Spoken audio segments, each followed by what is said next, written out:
morning, everyone, and welcome to the Citizens Financial Group second quarter 2025 earnings conference call. My name is Denise, and I will be your operator today.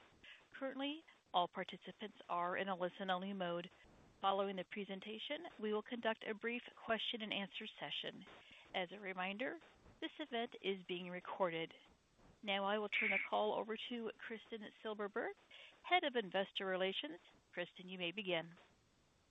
Thank you, Denise. Good morning, everyone, and thank you for joining us. First this morning, our Chairman and CEO, Bruce Van Saun, and CFO, John Woods, will provide an overview of our second quarter results. Brendan Coughlin, Head of Consumer Banking, and Don McCree, Head of Commercial Banking, are also here to provide additional color. We will be referencing our second quarter presentation located on our Investor Relations website.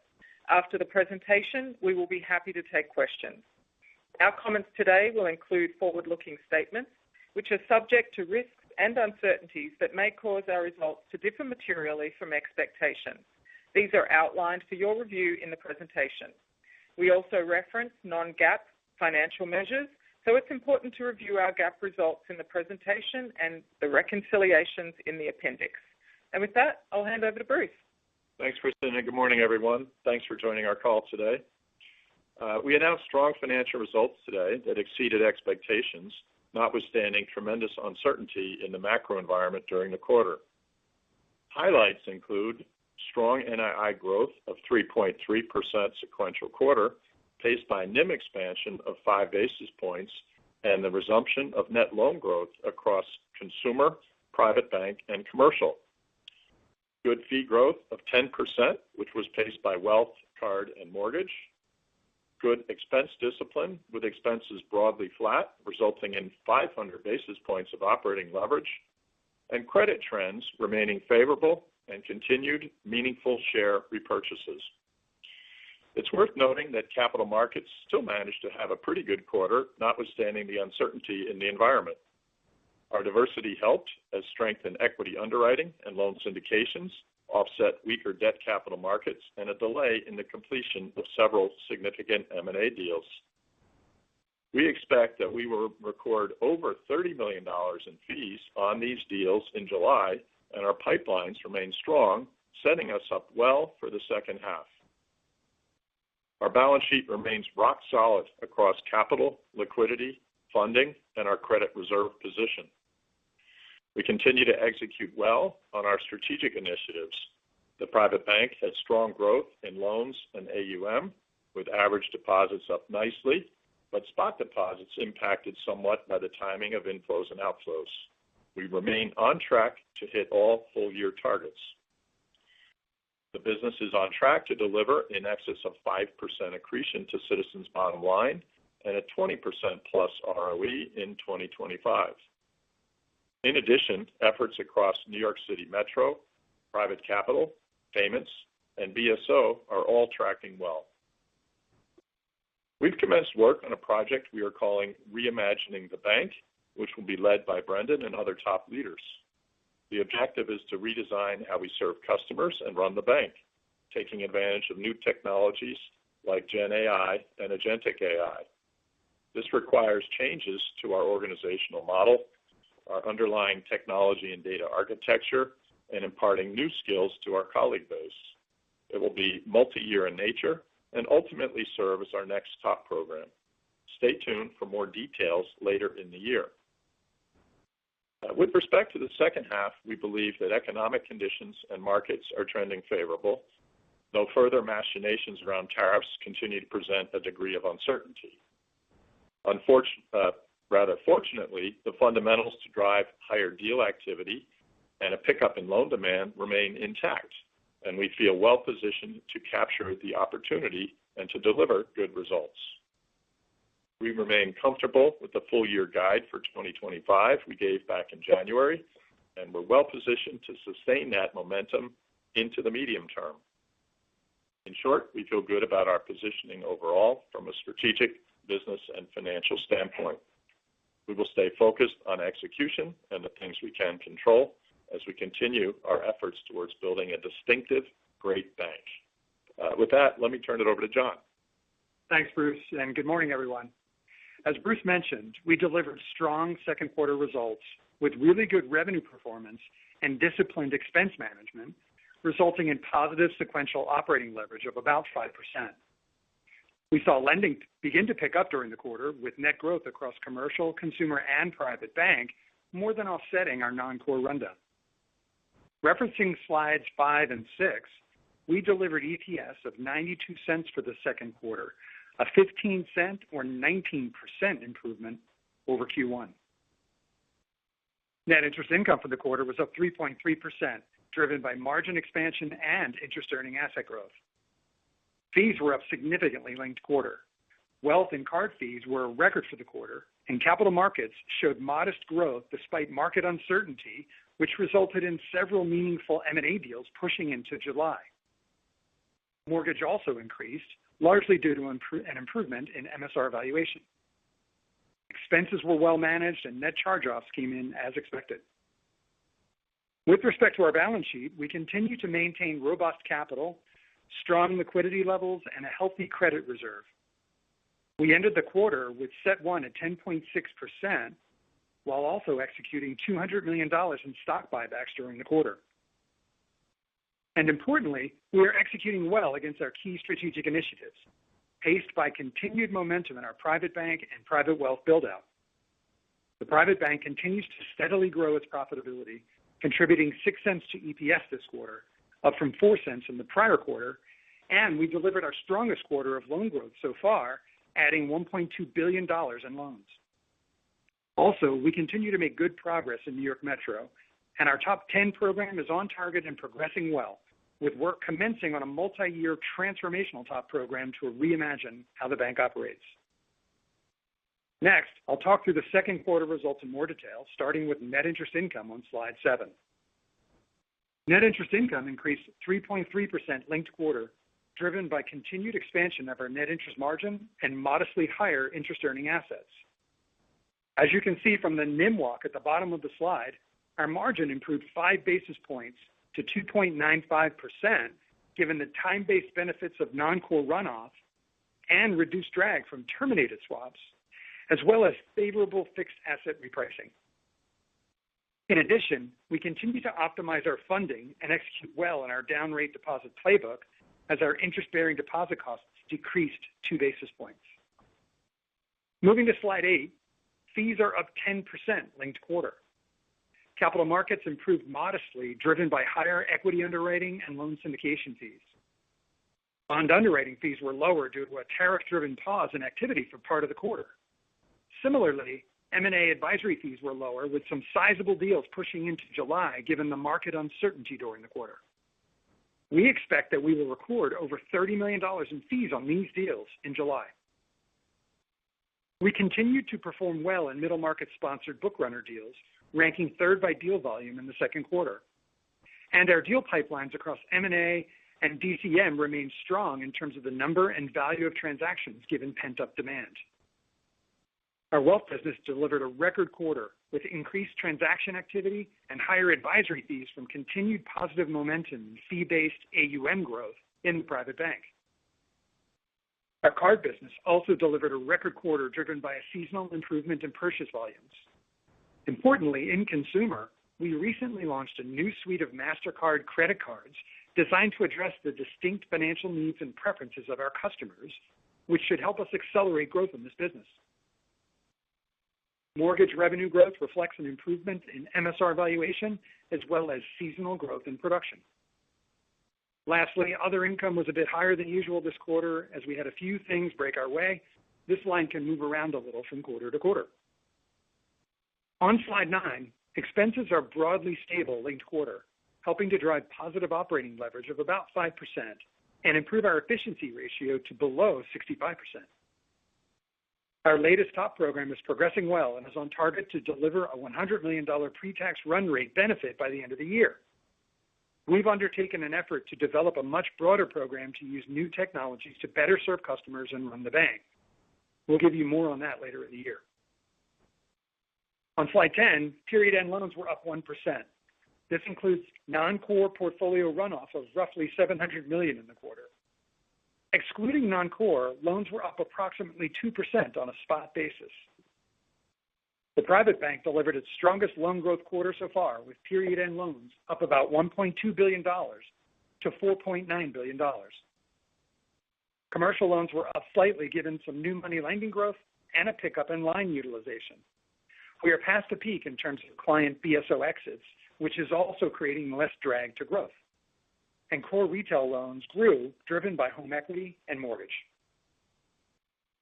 Next, on slides 11 and 12, we continue to do a good job on deposits, improving the mix with an increase in non-interest bearing to 22% of the book and lowering our overall deposit costs. Average deposits were up 1%, driven by increases in lower cost categories across consumer and the private bank. We continue to focus on optimizing our deposit funding with a further reduction of higher cost Treasury broker deposits this quarter and a decline in retail CDs. We delivered strong retail CD retention rates even as we reduced yields. This was a meaningful driver of our improving deposit costs this quarter as our deposit franchise continues to perform well in a competitive environment. Our interest-bearing deposit costs are down 2 basis points this quarter, translating to a 54% cumulative down beta. And importantly, stable retail deposits are 67% of our total deposits, which compares to a peer average of about 55%. Moving to credit on slide 13. Net charge-offs of 48 basis points are down from 51 basis points in the prior quarter after adjusting for the 7 basis point impact of the non-core education loan sale in Q1. Retail net charge-offs improved across both core and non-core, down about 10 basis points after adjusting for the non-core education loan sale. This was partly offset by a modest increase in commercial net charge-offs, primarily driven by an increase in C&I relating to several small idiosyncratic credits. Of note, non-accrual loans continue to trend favorably and were down 4% linked quarter, reflecting a decline in C&I. Retail non-accrual loans also decreased, with a reduction in other retail and continued runoff of the non-core auto portfolio. As we look across the portfolio, we believe that credit trends are showing signs of improvement and that non-accrual loans for this cycle likely peaked in the third quarter of 2024 and that charge-offs peaked in the first quarter of 2025. Turning to the allowance for credit losses on slide 14, the allowance was down slightly to 1.59% this quarter as the portfolio mix continues to improve due to non-core runoff, reduction in the CRE portfolio, and lower loss content front book originations across C&I and retail real estate secured. The economic forecast supporting the allowance reflects a mild recession and macro impacts from tariffs similar to last quarter. The general office balance of $2.7 billion continued to decline modestly in the second quarter, driven by paydowns and charge-offs. The reserve for the general office portfolio is $322 million, which represents 11.8% coverage. It's worth noting that this is the first quarter since the general office concerns began that our ACL coverage level declined. We allowed the reserve coverage to come down slightly, utilizing the reserve as we make progress with the workout backlog and the rest of the book remains stable. Note that the cumulative charge-offs plus the current reserve translates to a total expected loss rate of about 20% against the March 2023 general office loan balance, consistent with our view at the end of Q1. Moving to slide 15, we have maintained excellent balance sheet strength. Our CET1 ratio is 10.6%. Adjusting for the AOCI opt-out removal, our CET1 ratio was stable at 9.1%. Given our strong capital position, we repurchased $200 million in common shares at a weighted average price of $39, and including dividends, we've returned a total of $385 million to shareholders in the second quarter. Our share repurchase program was also increased to $1.5 billion by the board of directors in June. Moving to slide 16, we are well positioned to drive strong performance over the medium term with our overall three-part strategy: a transformed consumer bank, the best positioned commercial bank among our regional peers, and our aspiration to build a premier bank-owned private bank and private wealth franchise. In support of these businesses, we've commenced work on a broad Reimagining the Bank initiative that will drive meaningful benefits by revisiting how we operate front to back and leveraging new technologies like AI to serve customers in new ways and run the bank better. This will become a multi-year transformational top program, and we will have more to say about this as the planning progresses later in the year. Moving to slide 17, our private bank continued to make excellent progress. We delivered our strongest loan growth quarter so far, adding $1.2 billion of loans to end the second quarter at $4.9 billion. This reflects growth in commercial as line utilization has picked up given increasing client activity as well as growth in mortgage. Average deposits were up $966 million for the quarter and stable on a spot basis given a temporary surge in deposits at the end of the first quarter and some outflows at the end of the Q2. We've seen good deposit gathering momentum early in the third quarter with deposit levels over $9.5 billion in mid-July. The overall mix continues to be very attractive with about 36% in non-interest bearing at the end of the quarter. We added 3 more strong wealth teams this quarter, 1 each in northern New Jersey, New York City, and Los Angeles. We ended the quarter with $6.5 billion in AUM, up $1.3 billion for the quarter. With a 6-cent contribution to EPS from the private bank in the second quarter, we are tracking well against our targeted 5% plus accretion to Citizens' bottom line in 2025 and to deliver a 20 to 24% return on equity for the year and over the medium term. Moving to slide 18, we provide our guide for the third quarter, which contemplates a 25 basis point rate cut in September. We expect net interest income to be up approximately 3 to 4%, driven by an improvement in net interest margin of approximately 5 basis points, with interest earning assets up slightly. This pickup in net interest margin is primarily attributable to the time-based benefits of non-core runoff, reduced drag from terminated swaps, and a benefit from fixed asset rate repricing. We expect non-interest income to be up low single digits, led by rebounding activity in capital markets, which will be partially offset by reductions in mortgage and other income. We are projecting expenses to be up approximately 1 to 1.5%, reflecting continued private bank build-out and broadly strong fee revenues. We expect to deliver positive operating leverage for the second quarter in a row. Credit trends are expected to improve modestly from the second quarter charge-off level. And we should end the third quarter with CET1 stable, including share repurchases of roughly $75 million, which could be impacted by the amount of loan growth. Our full-year outlook remains broadly in line with the guide we provided in January, which contemplated a pickup in business activity in the second half of the year. Looking out to the medium term, we see a clear path to achieving our 16 to 18% ROTCE target. Expanding our net interest margin is also an important driver, and we continue to project to be 3.05 to 3.10% in 4Q25, 3.15 to 3.30% in 4Q26, and in the 3.25 to 3.50% range in 2027. Slide 21 in our appendix provides some incremental details on our net interest margin progression to 2027. This, combined with the impact of successful execution of our strategic initiatives and improving credit performance, will drive ROTCE meaningfully higher through 2027.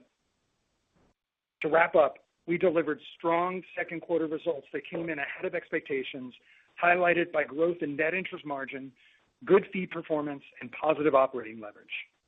We ended the quarter with strong capital, liquidity, and reserves, which puts us in an excellent position to support our clients and continue driving growth and progressing our strategic initiatives.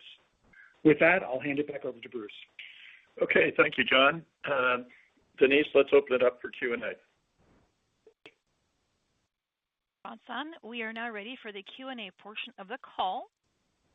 If you would like to ask a question, please press star 1. Please unmute your phone and record your name clearly when prompted.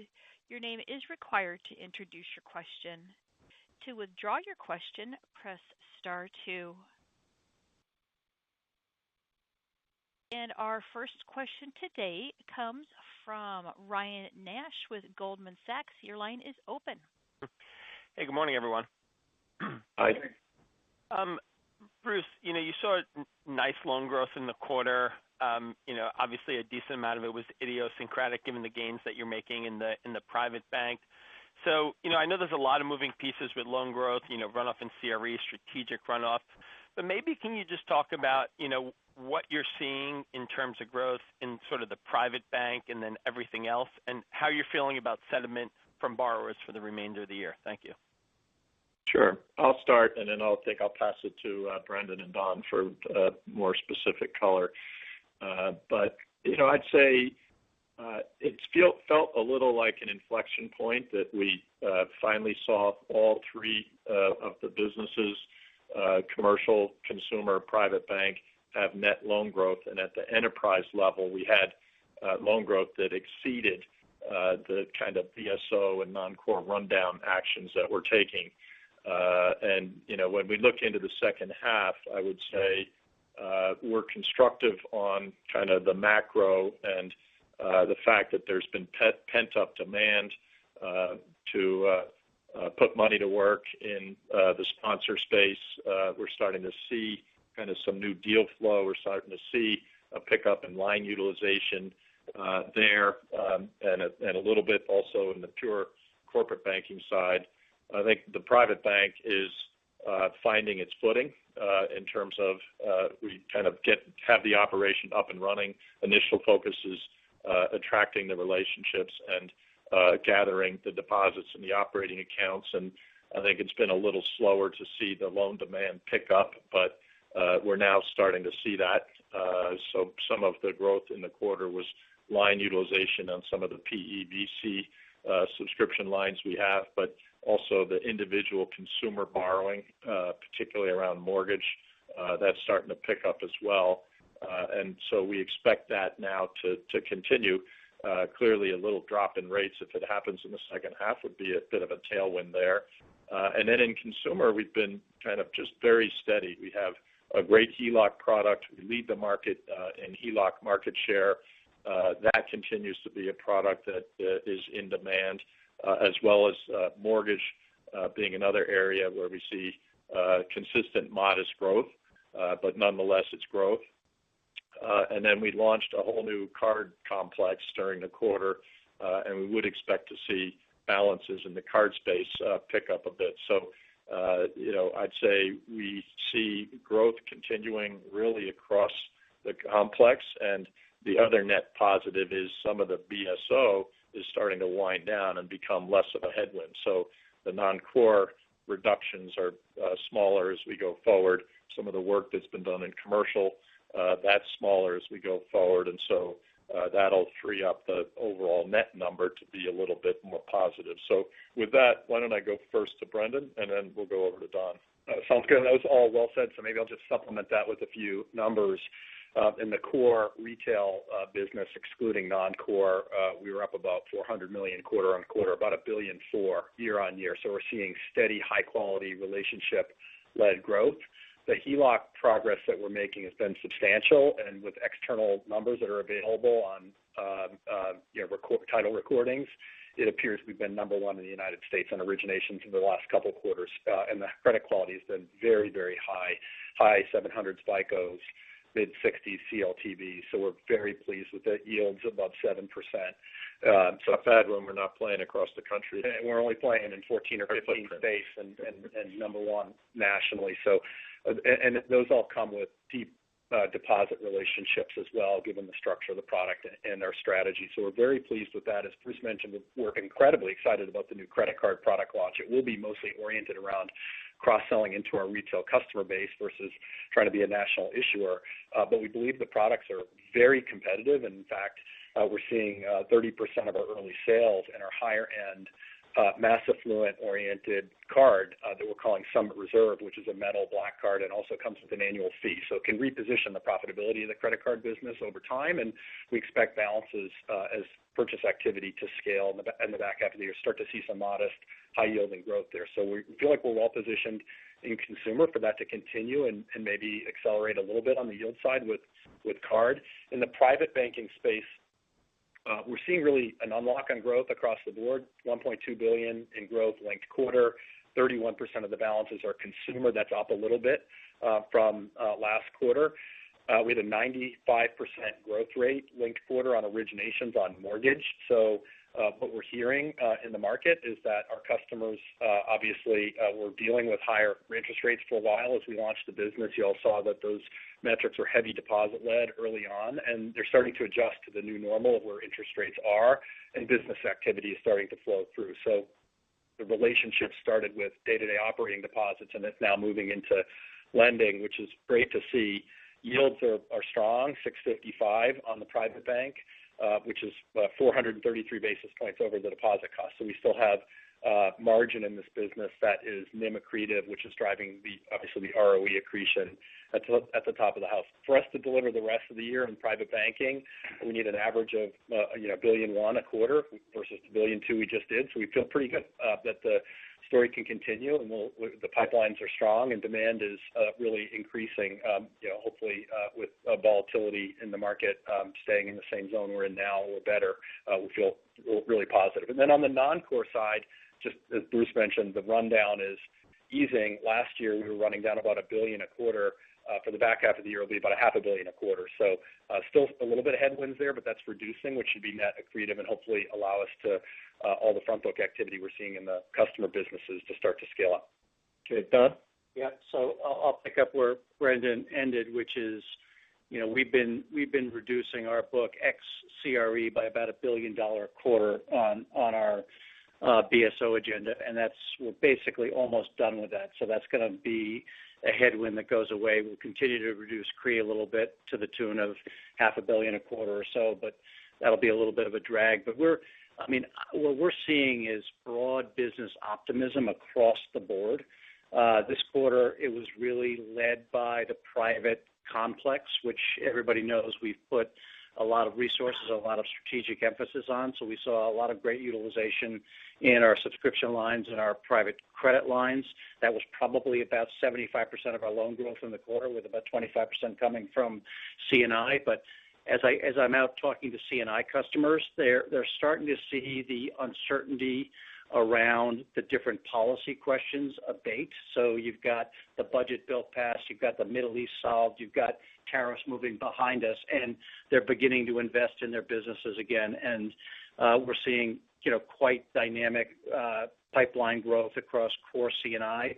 We're also, people remember, Bruce mentioned and John mentioned that New York Metro, we're 2.5, 3 years into now, but we've also opened up in Florida and California in terms of middle market growth, and we're seeing very nice new business generation in those markets, which is generating not only loan growth, but it's generating full wallet relationships, which we're really encouraged by. So, very different from where I was 6 months ago. I'm very optimistic about what we see going forward. We'll see how quickly it materializes, but it seems like the environment is a good tailwind to the next couple of quarters. Yeah, I would just put one asterisk on what you said, Don, is the worst case outcomes on tariffs seem to be behind us. Right. But, it's still kind of out there as something to contend with. But I'd say most folks feel that we'll negotiate something that results in fairer trade. There'll be a higher tariff rate, but it's not something that is going to knock people off their peg. And they're adjusting their business models to deal with it. Correct. So let's hope that is the case as we go forward. But in any case, I think that has turned into something that's not as big a concern in terms of causing uncertainty. I also think besides the tax bill getting through, the regulatory appointees getting confirmed and pushing that aggressive deregulatory agenda will also be positive in the second half of the year. Agree. Okay, Ryan, anything else? Yes. No, that was a great in-depth response. I feel bad that John didn't get a chance to answer, so maybe I'll just throw one out there. Well, I'll throw one out there for him. And obviously, it's been great to see the NIM expansion, and you sort of reiterated all the NIM expectations over the medium term. I guess, given the potential that we could have a more dovish Fed at some point in the not so distant future, maybe just talk about, what steps you are taking, if at all, to sort of try to lock in the, higher end of those margin expectations. And even if we're in a more dovish environment, can we see sort of the midpoint or higher in terms of the net interest margin? Thank you. No more from me. Yeah, I appreciate that, Ryan. And so I guess what I would talk about is, we have this range that we've talked about over the medium term of 325 to 350. And in our materials, we talked a little bit about what rate environment that range would be consistent with. That rate environment, even with a Fed funds level that is frankly even below 3%, I'd say that something even in the neighborhood of 275, which would be a significant amount of dovishness and a significant amount of reductions from the Fed, would still be consistent with the low end of that range of 325, and anything higher than that. What we messaged was, something in the neighborhood of 350 probably puts us in the middle of our range, and at 337 NIM, and anything that, higher for longer gets us to the high end of that range. So we're feeling very increasingly confident in that range. And what we've been doing to try to quarter over quarter to protect that downside is opportunistically, putting on hedges in a forward starting way. And those hedges generally are well north of where we think the Fed will likely come out. So they'll be stable to providing protection against that lower end. So did a little bit of hedging in the second quarter, a little bit in the first quarter, and we'll continue to opportunistically look for our spots given rate volatility. And that's playing out really as expected. And so, feeling pretty good about that range.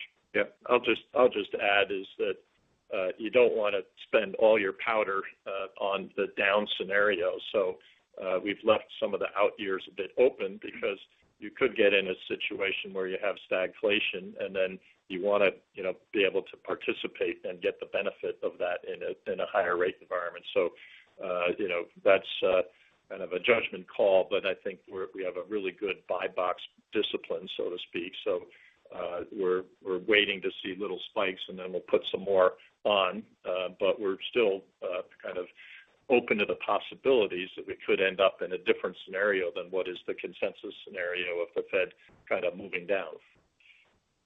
Thanks for the color. Yeah.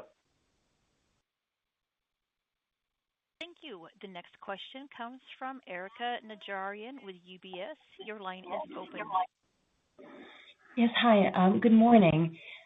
Wanted to ask about the right-hand side of the balance sheet in terms of the strategy for the second half of the year. Given everything that I've heard from Brendan and Don, it sounds like it's going to be a good second half for growth. And I've noticed, John, that you did have great NIB growth in the quarter. Total deposits were down a little bit. As we think about the second half of the year and potentially a growthier outlook, how are you thinking about sort of growth versus optimizing the mix? And or is there sort of more BSO to consider that's coming on the asset side that could help fund that growth? Yeah, I think it's a tale of both of those, Erika. But, I'll start off with the deposit side.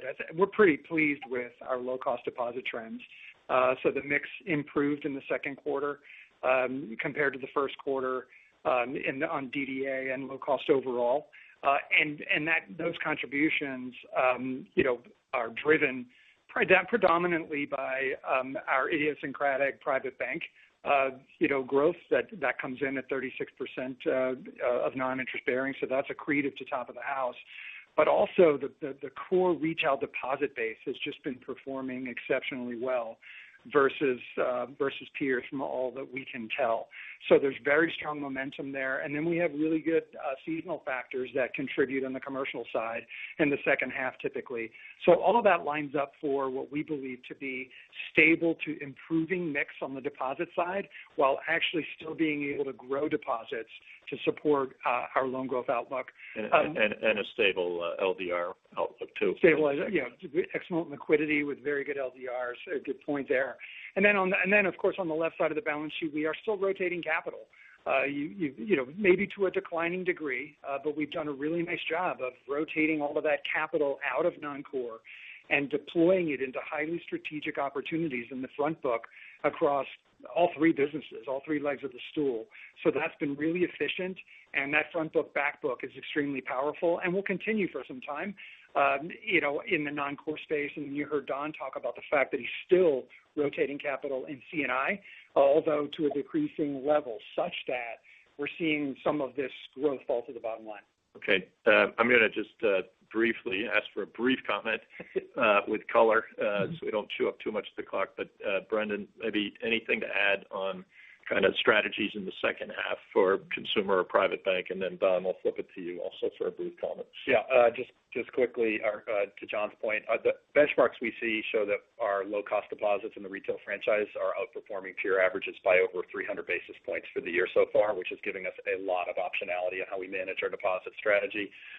So we generally have been flat-ish linked quarter on interest-bearing deposits, but we've actually grown retail core relationship deposits and released a little bit of interest-bearing deposits on the Citizens Access side, which has given us a lot of ability to manage margin, and the total yield on the consumer business is down 3 basis points as a result. So all of that is giving us the ability to rotate to a higher quality deposit book, more relationship led, and giving us some flexibility on the yield side. We've had a lot of CD maturities, $8 billion in Q1, $6 billion in Q2. We're retaining about 87% of that, but the yields on that are down 120 basis points when we save those balances. That's also allowing us to drive costs down, and we have large maturities coming due. It's a little bit less in the second half than the first half of the year, but we still have big maturities left. We expect that to continue to give us some cost value. And on the private bank side, I won't add a lot. We've got confidence in the outlook on growth, 36% low cost, non-interest bearing, 42% low cost when you add in CWE. So the portfolio is of real high quality. We're starting to see the consumer side starting to gear up on some growth as well. And we just expect those trends to continue through the summer and into the fall. So we're pleased with that, and that should give us the ability to have idiosyncratic deposit growth. So. Yeah, and I'll be super brief. I'd say the two things I'm excited about on the deposit side is we are getting a nice win rate in our expansion markets, which is full wallet win rates. And then we've had a couple interesting wins on the payment side, another big merchant acquiring account, and a couple other embedded finance type of accounts, which is coming with some nice low-cost deposit growth. So it's changing our mix a little bit, and the liquidity team on the commercial side of the house has done a great job building a bunch of product functionality, which is away from just the core client functionality. So we see nice momentum on that front. Good. Anything else there? Just one more for you, Bruce. Just on the capital, obviously your large peers, their requirements have started to move down with this year's stress test, potentially more with other types of recalibration, with Basel III Endgame potentially getting finalized. Maybe the AOCI burden is, just a third for, near term than the, 150 basis point adjustment that we have fully accounting for it today. I guess, in terms of regional bank CET1 and excess capital definition, how much of it can sort of ride with the momentum of the GSIBs versus potentially being also upheld by the ratings agency? I know one of your peers talked about that being a bit of a binding constraint for the regionals, and I'm wondering if you had any thoughts on that. Yeah, sure. So I would say it's good when you come through a turbulent period like we had in the banking industry through 23 and first half of 24 to build capital and run a little conservatively. And so I think you've seen all the regionals building their capital. I think the rating agency's view collectively is that profitability, profitability took a bit of a dip and needs to be kind of restored. And then also there was this overhang of commercial real estate office that needed to work itself through. And so, hold more capital until we see the flex point where profitability has rebounded and you've got through the kind of workout phase and substantially through, and credit appears to be in good shape. So I'm hopeful the rating agencies start to look more out the front view mirror and don't hold on to that view for too long. But I think it's still there, and it's probably on investors' minds too, is let's just make sure that we're in a good environment, and then potentially capital can come down a bit. So I don't think it's going to happen right away. I think we've been running a bit above our 10 to 10.5% CET1 range.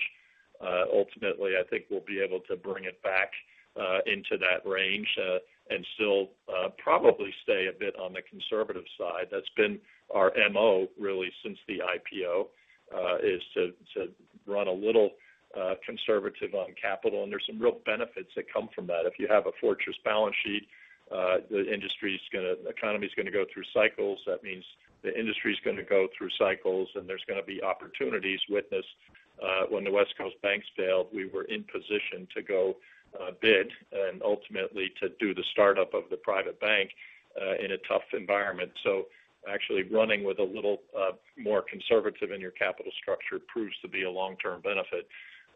So that's where I think it is, Erica. Thank you. Okay. Thank you. The next question comes from Matt O'Connor. Your line is open with Deutsche Bank. I'm sorry. Thank you. I was hoping you could just elaborate a little bit on the Reimagining the Bank initiative, maybe any color if there's kind of a point person running it, and how it's different from the top initiatives that we've seen over the last several years. Okay, I'll start, and I think I'll flip it to Brendan, who will be on point for this one. But if you go back in the annals of our top program, we've had 10. Number 6, about 5 years ago, was a bigger, more complex program that kind of took a 2-year time frame and had more technology investment to deliver the benefits. And so a lot of times when we focus on these annual top programs, we're going after faster wins that aren't as complex and across the enterprise and involve rolling out new technologies. But we paused and did a 2-year program in top 6. I think we're at a flex point now in what's happening with new technologies that it's worth doing something similar for the next top program. And I think it's kind of broader. Top program may sound limiting, and when you say reimagining the bank, it's how you're serving your customers, what you can do for your customers, the efficiency of how you're running the bank, how you can just say things like, I have all these people in the call centers. What are ways to deliver better outcomes and more cost effectively? What would it take to ultimately drive that? What has to happen from a technology standpoint, organizational standpoint, et cetera? So we're taking that step back now. We're talking with lots of outside consultants looking at scenarios across all industries, across the planet, in the banking industry. What is kind of the cutting edge right now in terms of how these technologies are being deployed that can be kind of a seismic shift in how your bank's operating? It sounds, I don't want to set expectations too high, but we are really at an exciting period now. So we basically set up a ExCo, like mini ExCo sponsorship group, which is going to be led by Brendan. We have a kind of day-to-day lead project team from some key people across the bank that will focus on this mainly as their job now for the next few quarters. And then we have some idea on the silos that we can go attack. So we're kind of setting up the structure, and then we're going to unleash this very shortly. But with that set up, maybe Brendan, you could add to that.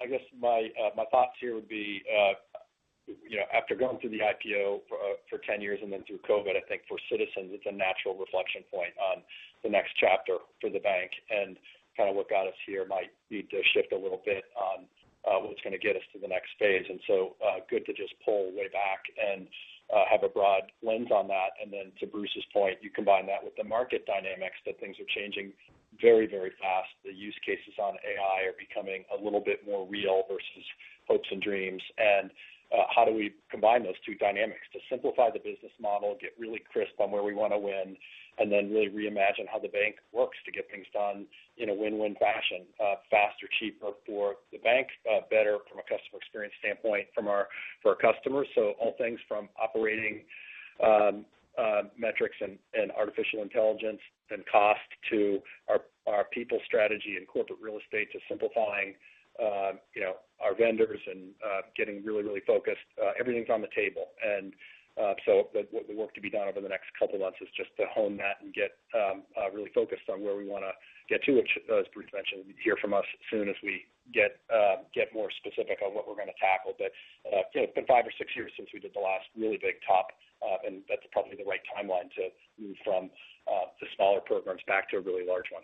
And I would just also add, Matt, that we get to some really good numbers in the medium term without this. And so we are aiming big on what the potential benefits can be, which could be quite beneficial to the overall financial metrics. Some of that is we'd like to free up the capacity to do more investment in some of our growth initiatives. So, you get that virtuous circle going. And so you create some self-funding for the things that you think are going to drive the future. So you're able to now accelerate the investment cycle and drive kind of top-line growth and efficiency growth. And clearly, you're not going to spend everything that you save. Some of that will drop through and benefit the margin and benefit ultimately the shareholder. But then there's some longer-term considerations where you can free up some investing dollars to actually accelerate the build-out of things like the private bank. So we're pretty excited by it. I don't want to oversell it at this early stage, but stay tuned. We'll be talking more about it in the next couple of calls. That's helpful. And then just as you think about kind of some of the upfront costs for this, are you thinking you can self-fund it like you've been able to often in the past, or anything that we should be mindful of in terms of notable items and things like that? Thanks. I guess it's TBD, Matt, is what we've decided to do now is these are modest costs and they tend to repeat with each top program. We're kind of not posting them separately and breaking them out. But if there were some big things that look more like an expenditure of capital and would affect the run rate, we can either call them out or we can notabilize them. But we haven't crossed that bridge at this point. Okay, thank you. The next question comes from Ken Usdin with Autonomous Research. Your line is open. Hey, thanks. Good morning. Just two quick ones. So first, on the fee side, thanks for giving that color about the $30 million in the third quarter in capital markets. And we see the guide clearly. Just wondering if you could talk a little bit more just about that capital markets pipeline, what you're seeing underneath on the advisory side and other capital markets, and how you're feeling about the outlook there. Sure. Let me just start, and I'll quickly flip it to Don. But what I would say that is a real positive is that we do have some diversity in the fees within capital markets. So we started to see, interestingly, the equity markets start to come to life. And so we participated in some IPOs in the second quarter. Bank syndicated loan market stayed strong throughout the quarter. There was a pause in debt market deals early in the quarter. And then the kind of overall macro uncertainty probably has the biggest impact on M&A and people's willingness to go forward with deals and close deals. So I think that right now we have a huge tailwind because of the deals that could have closed in Q2 or were expected to, that pushed into Q3. But beyond that, we're seeing that pipeline refill. We think the equity market continues a bit, syndicated loan market, and then the debt market should come back as well. So we might be firing on all cylinders, but I'll turn that over to Don. Yeah, I won't go all the way there because I'll get my budget changed for the year. But we are seeing, remember that, away from M&A, which is obviously advisory and actually working with a lot of our private companies for generational change transactions, which is what our core franchise is. There's a big pent-up kind of desire to transact, and it's only been recently where you're starting to see valuations come in line between buyers and sellers, and a couple of the big things we've are going to complete in July had nice economic kickers to them, and we're selling these companies for really high valuations.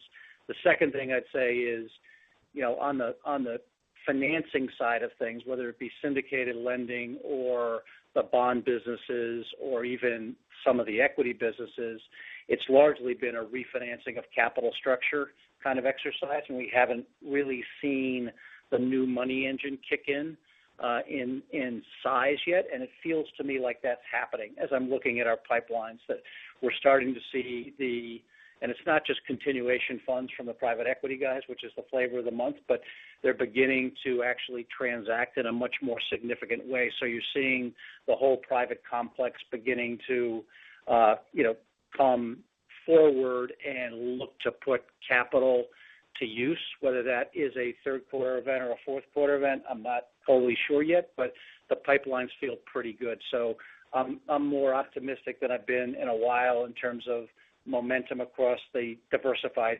portfolio that Bruce mentioned in terms of cap markets.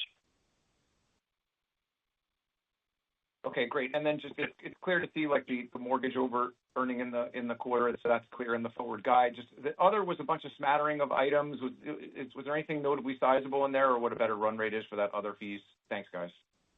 I would just say there, Ken, that that other income line is got a collection of small things that you kind of have to take a view of the full year on that you're going to have some quarters where things run a little light and some quarters where they run a little heavier. And so I think that kind of evens out over the course of the year. So there's nothing really sizable and noteworthy to call out there.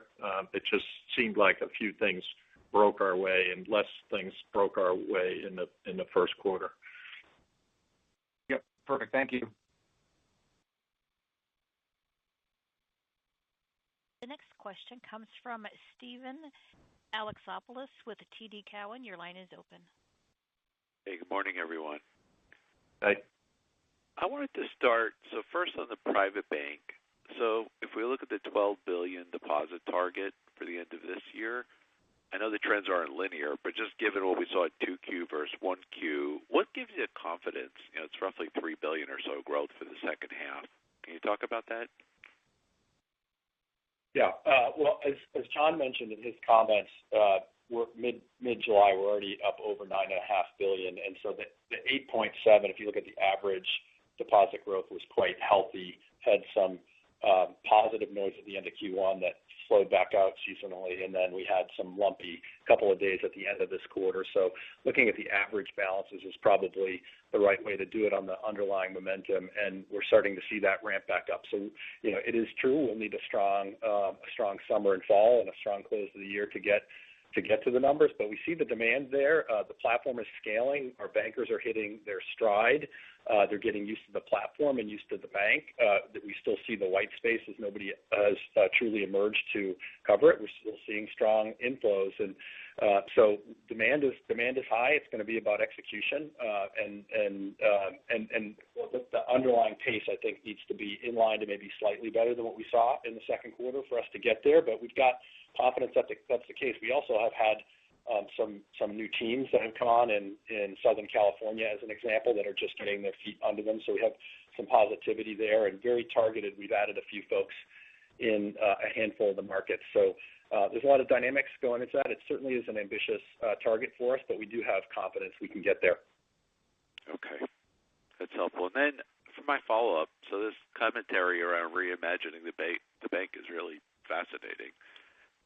When you talk to most banks and they talk about agentic AI, it tends to be call center center and CRM focused. It seems that this is much broader.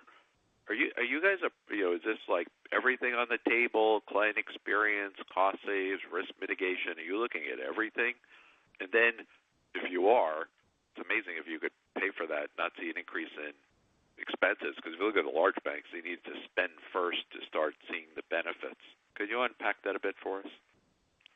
Yeah, everything is on the table, and we are bullish on long-term value creation from AI and agentic AI.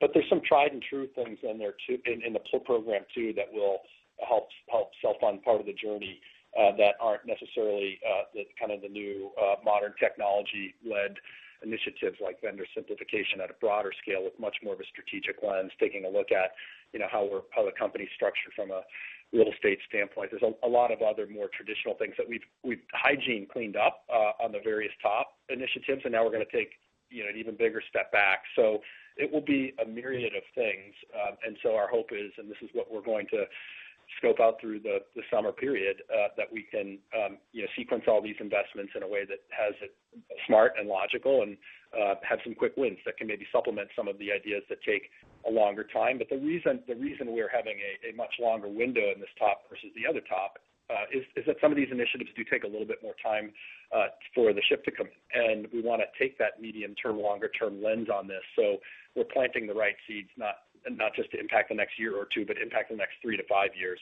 And so it's a big difference in how we're approaching this program that allows us to be a lot more strategic. Yeah, and I would just add also that the pace of innovation in this space, particularly around agentic, is really mind-boggling. So when you look back 6 months ago and where was this and how ready for purpose were some of these solutions to kind of where are they today? And I know, Brendan, you just spent a day with a bunch of fintechs and startups to try to look at this and kick the tires a little harder, but it's quite dramatic. And so, the big banks may be spending a lot of money and doing some kind of pioneer work, though I think there'll be kind of more ready-made turnkey solutions available that hopefully we can take advantage of.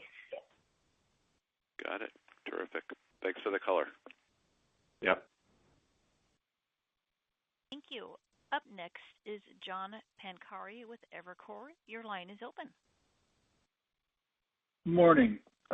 Just want to ask a little bit around competitive dynamics. You have a couple of peers out there citing some intensifying competition. We've heard both a bit on the loan pricing side as well as on deposits.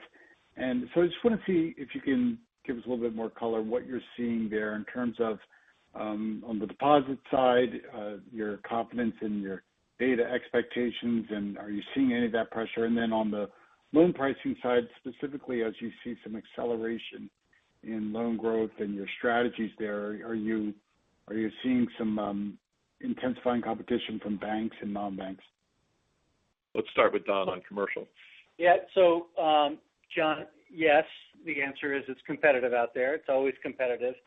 But I think, our secret sauce and what we're trying to do is stay focused on, multi-product relationships with mid-sized companies. And we've carved out a niche, and I think we've got a incredibly strong delivery model, which allows us not to just think about making loans or gathering deposits, but doing a multitude of things with our customers, and that's what we've tried to build over the last 10 years. And it's interesting, the teams that we've hired in Florida and California have said the same thing to me, which is, wow, the way we're showing up as a company across product and industry expertise and core banking is so different than my old firm showed up. And it's becoming the differentiator of trying to win, of being able to win business and win, broad wallet relationships with people. I mean, we're never going to make a lot of money lending money to a company. I mean, it's about everything else we do with that company. So, that's the way we try to make the market. And I've never been in a situation in my 41 years of doing this where I haven't had a ton of competition.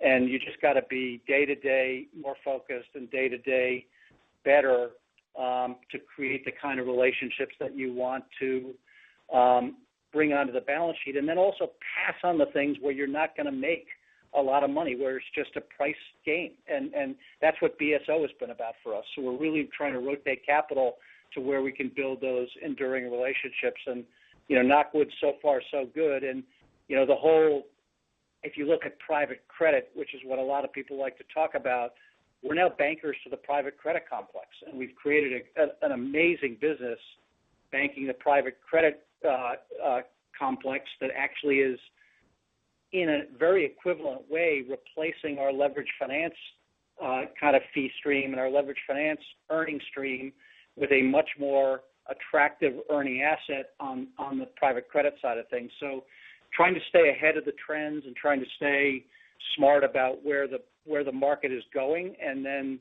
having your delivery costs being reasonable, which is what Brendan's going to try to lead in terms of the reimagining the bank, is really the name of the game. How do you generate good earning assets and good deposit growth with a reasonable expense base? Brendan?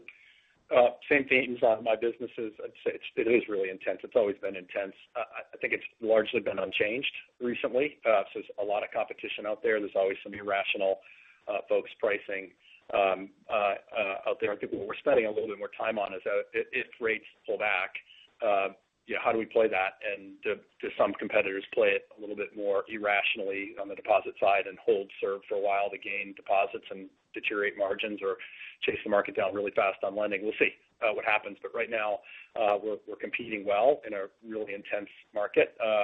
When it's relationship led, to Don's point, you tend to have a little bit more flex in yield pricing on both sides, deposits and lending. If you've got truly the primary banking relationship, you don't have to be the very best, and that helps a lot as we've regrounded the franchise in deep relationship-based banking, both in retail and private banking. And one thing you can count on us on is being return-focused. So we're not going to chase the market down. If competitive dynamics get super intense, we'll make sure we're doing the right thing for capital allocation and the right returns.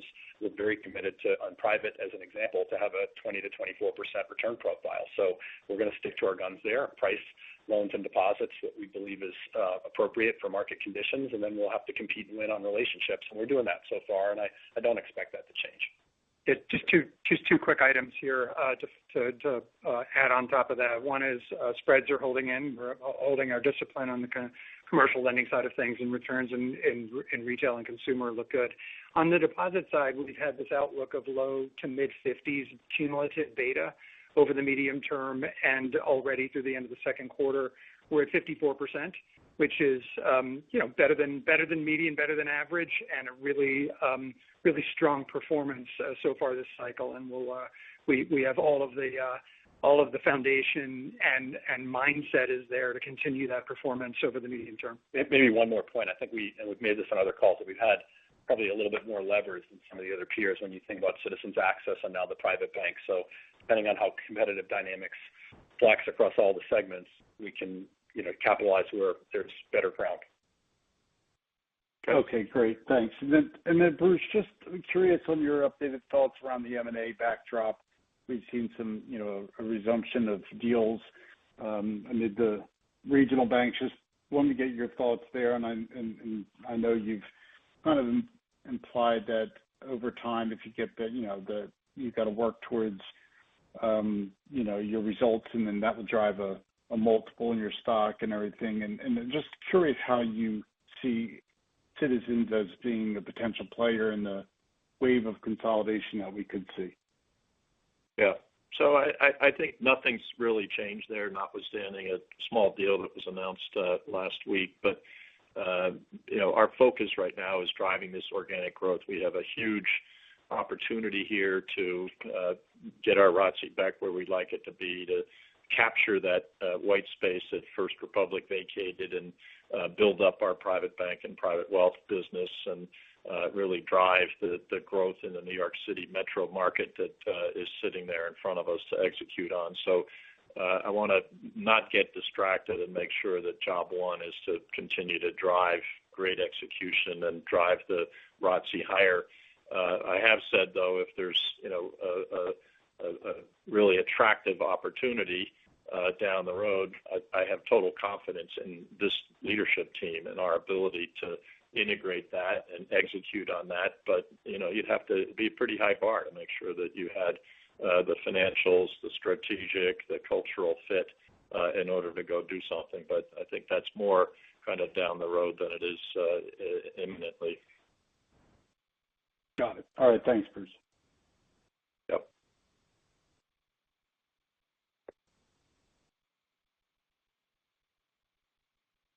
Okay, next.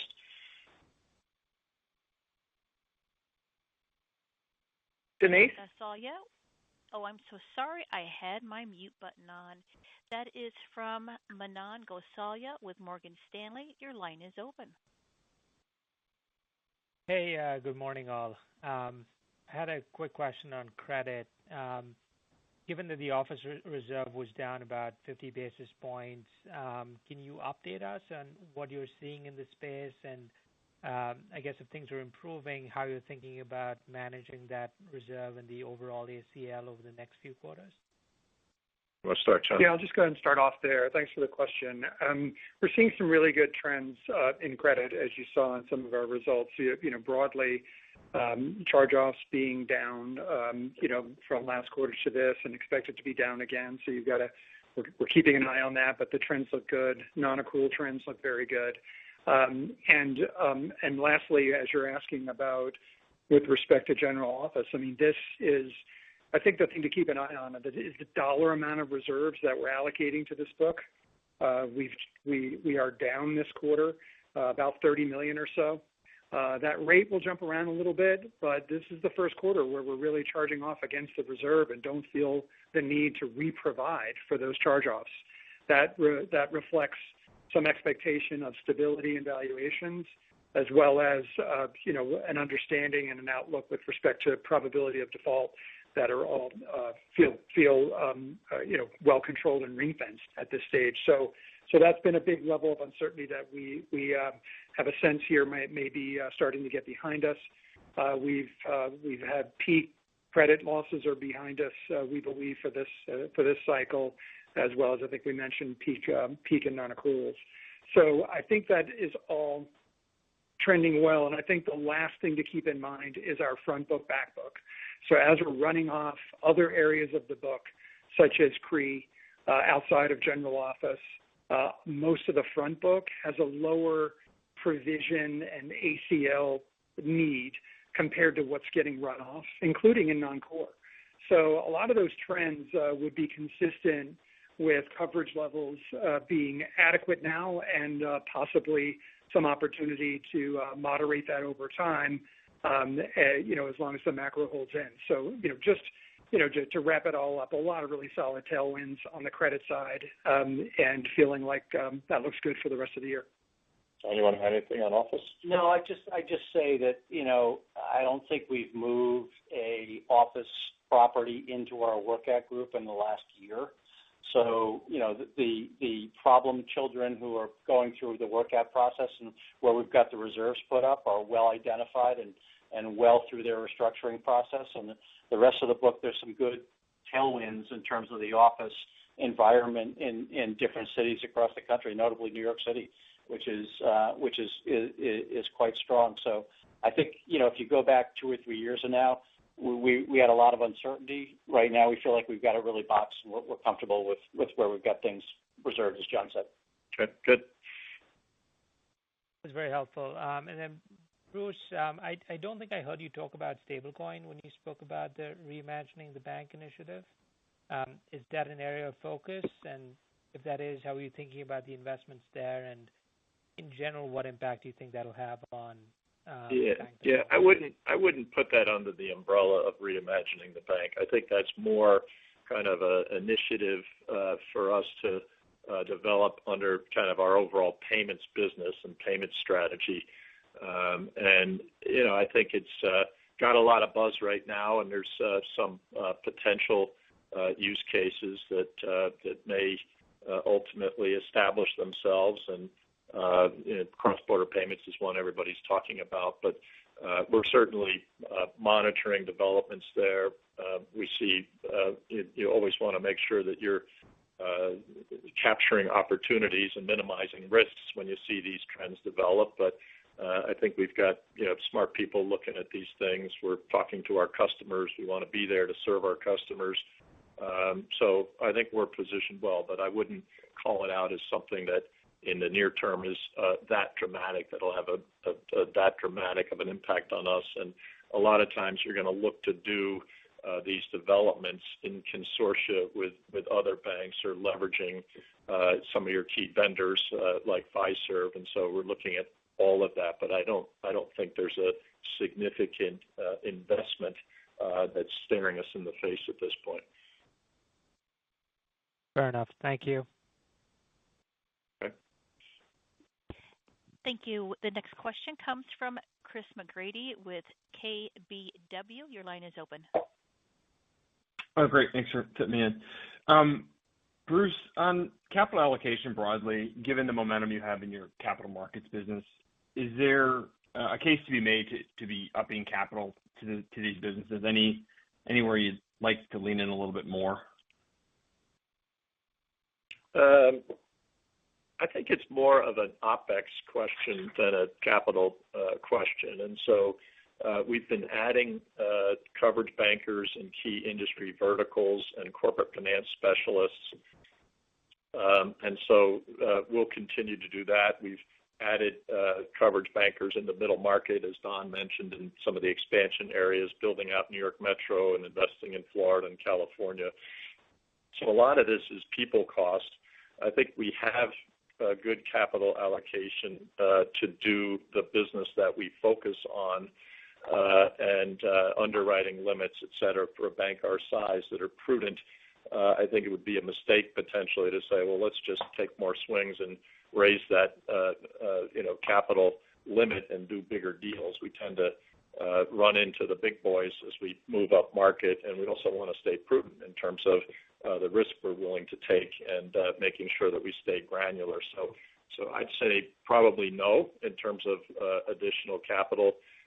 We could continue to see some loan growth in terms of the sponsors that we cover. We might broaden that universe a little bit, so that might be one place that we earmark a little bit of capital. But mostly right now it's about OpEx and making sure we have really great people lined up with where we see the best opportunities.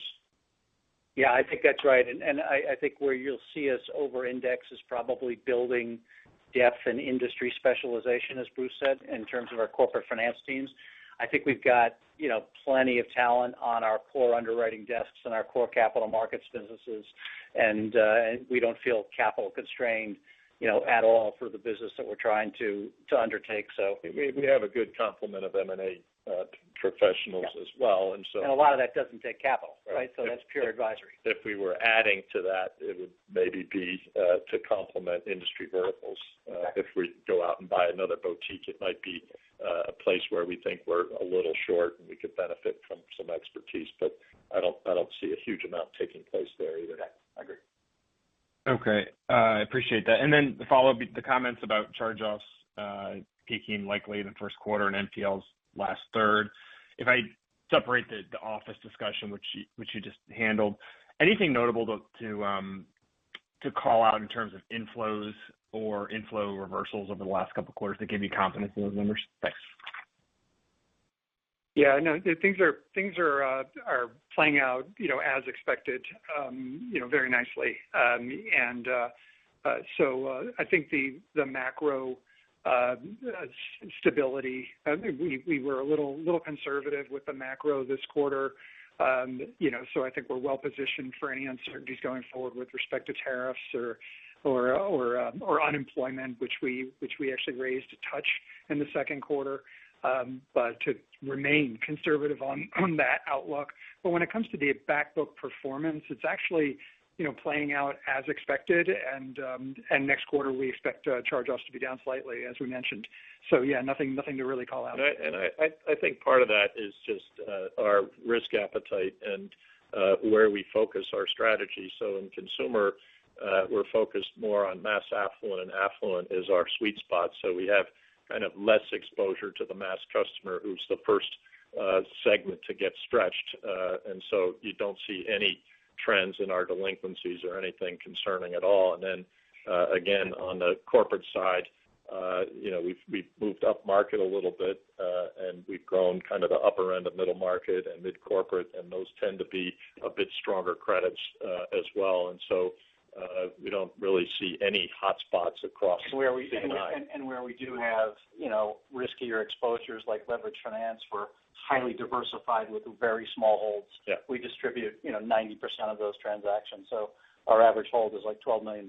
So, and that overall book has been declining over the last couple of years. So we have a very well-developed distribution strategy to make sure it doesn't stick to our balance sheet. Yeah. Okay. That's great. Thank you, Chris. Thanks so much. The next question comes from Scott Siefers with Piper Sandler. Your line is open. Hey, thanks, guys. I think most of my questions have been answered. Did want to ask Bruce or Brendan, just how does the private bank build out look after we get past this year, after you hit the $12 billion deposit, $7 billion loan, and $11 billion assets under management target? Will we kind of be you've talked about the white space, so presumably there's much more to do. But is there a point where we get toward more of a critical mass where profitability kind of begins to flywheel upon itself, or will we continue to add more teams at similar pace to the last year or so?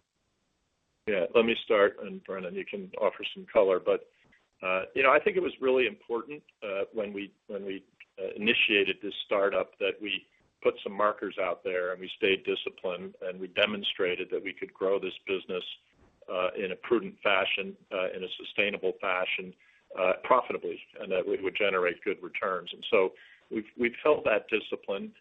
We've made, and partly it also makes sense because there's a lot to build in support before you really turn the crank. You want to make sure you've got the service levels and the systems and the customer interfaces at the right level. So that all came together saying that we're going to kind of grow gradually through 2025. Once we hit those markers, which we expect to do, then, where do you go from there? And I think continuing to add more private banking teams in attractive locations is part of the equation. Opening more private bank offices that are kind of attractive ground level facilities. We just opened one this week in New York City. You can go in for a cookie in 52nd and 6th on the corner of 52nd and 6th. It's an awesome showcase for the private bank. So we'll be doing more of that.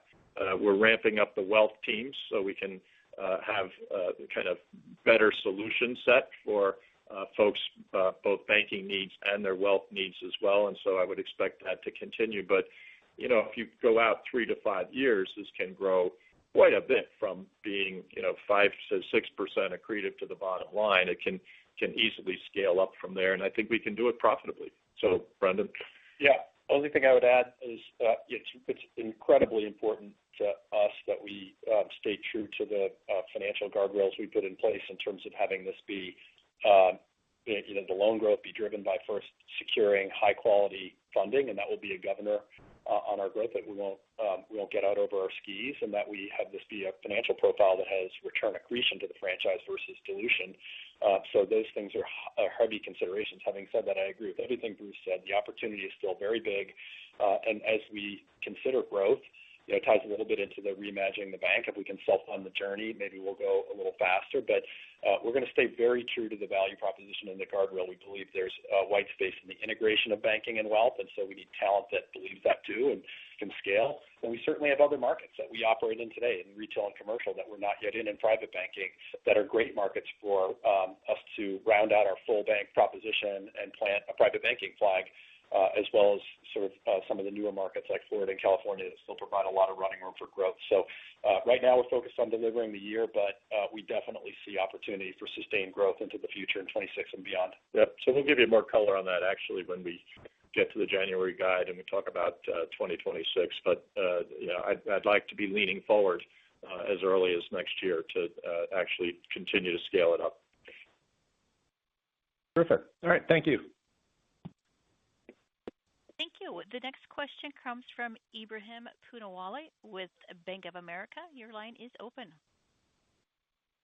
Good morning. Appreciate the call's gone on too long. Just a couple of quick follow-ups. One, in terms of outlook for deposit costs, it feels like CDs still have some room to go, but then we saw the checking account rates move up quarter-over-quarter. So just wondering, if we don't get any rate cuts, John, are deposit costs still trending lower through the second half of the year? Yeah, you may have heard from Brendan that we had a nice rotation in the CD book. There was about $8 billion that matured in the second quarter that we're actually, rotating into much lower cost CDs that are 120 to 150 basis points below where the maturity rates are. So the really nice front book, back book there. It steps down a tiny bit in the third quarter, so down a touch, maybe in the neighborhood of $6 billion in maturities, but still a really nice tailwind for that front book, back book. And there's still more in the fourth quarter. So I think we've got nice benefit to be able to have the opportunity on the deposit side. I think as I mentioned earlier, keeping an eye on our cumulative deposit beta, where we perform quite well. We're at 54% through the end of the second quarter. That's better than average. And we feel very, very good about deposit costs for the rest of the year based on not only interest-bearing costs themselves, but also some opportunities to stabilize and improve the mix. Got it. And just one quick one for you, Don.